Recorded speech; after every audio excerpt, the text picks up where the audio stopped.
Muy bien, vamos a empezar a hablar de anatomía del cuello. Para poder entender la anatomía del cuello, hay que primero tomar algunos conceptos clave que vamos a ver primero y luego ya nos vamos a adentrar a las cosas un poquito más profundas. Una de las cosas que es importante es que cuando nosotros hablamos de cuello casi siempre tendemos a imaginar todo lo que queda en los límites que normalmente vemos como anatomía de superficie, es decir, el borde de la mandíbula, la apófisis mastoides y de ahí hasta el esternón, las clavículas y posteriormente la escápula. Sin embargo, se nos olvida un detalle, que es que todo lo que pasa por la base del cráneo y desciende, o lo que sube a través del cuello, también va a estar ocupando este espacio que queda por detrás de la mandíbula. Y eso va a ser importante de revisar.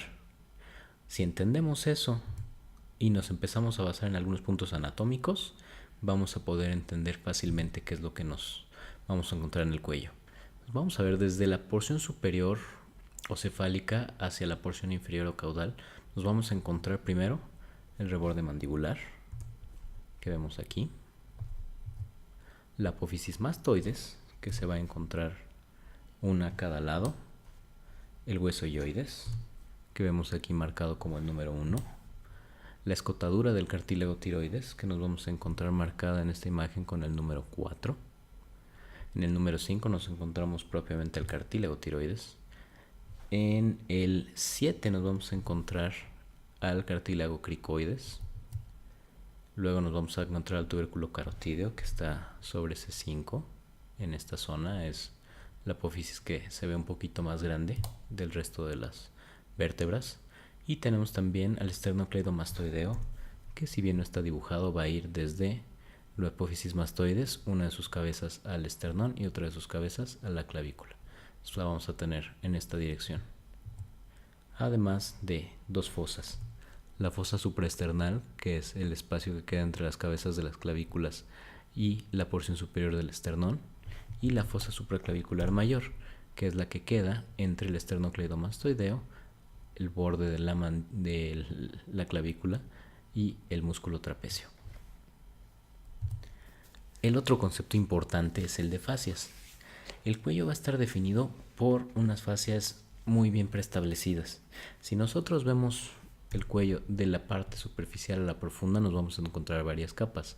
La primera es de piel y por debajo de esta vamos a encontrar tejido celular subcutáneo. Luego vamos a tener una fascia muy delgada, apenas perceptible, que es la fascia superficial, que está formada en parte, una muy buena parte, por el músculo platisma, que cubre la mayor parte, salvo la línea media de la porción anterior del cuello. Y que cuando llegamos a la porción más superior, se va a continuar con el esmalte en la cara. Siguiendo nos vamos a encontrar la fascia profunda.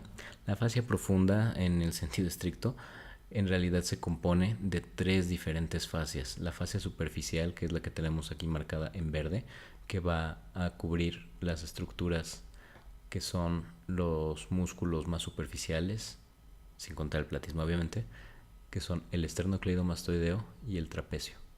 Estos dos músculos van a estar unidos por esta fascia, que llamaremos superficial de la profunda o fascia muscular.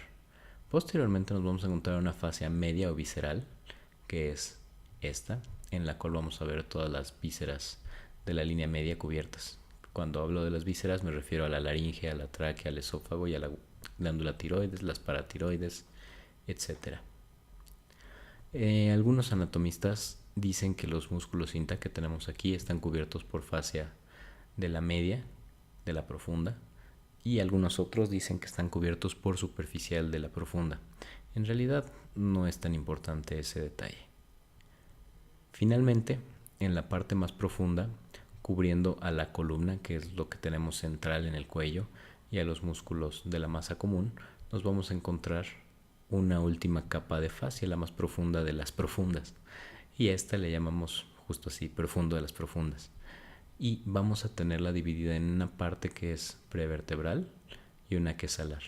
La prevertebral básicamente le da la vuelta completa a todo lo que encontramos en este espacio, mientras que el alar solamente va de apófisis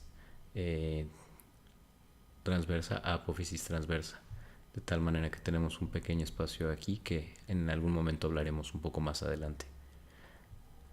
Esta estructura que nos encontramos en este momento es la vaina carotídea, en la cual nos vamos a encontrar obviamente a la carótida, a la vena yugular interna, al nervio vago y adenopatías.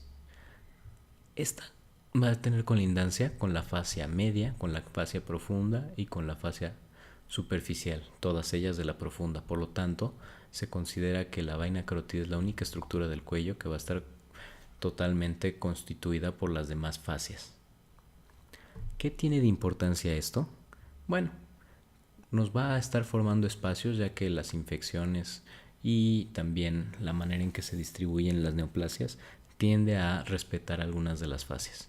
Eso lo veremos más adelante cuando estemos aplicando la anatomía que vamos a ver ahora.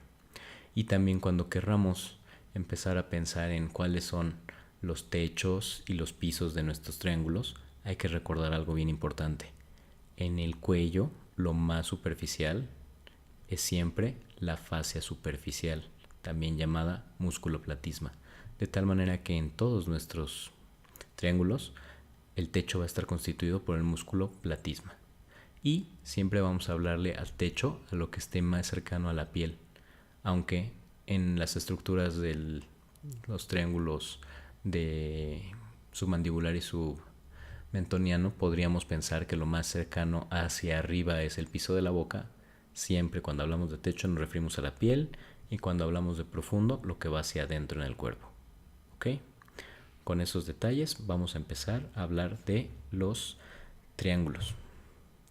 Primero tenemos aquí un cuello en el cual se retiró la piel y se retiró el platisma, y nos encontramos con dos músculos muy grandes. El primero es este, que es el trapecio, que va a estar agarrado tanto de la parte más lateral de la clavícula como de la escápula, y en la parte central de la columna vertebral, sus apófisis espinosas.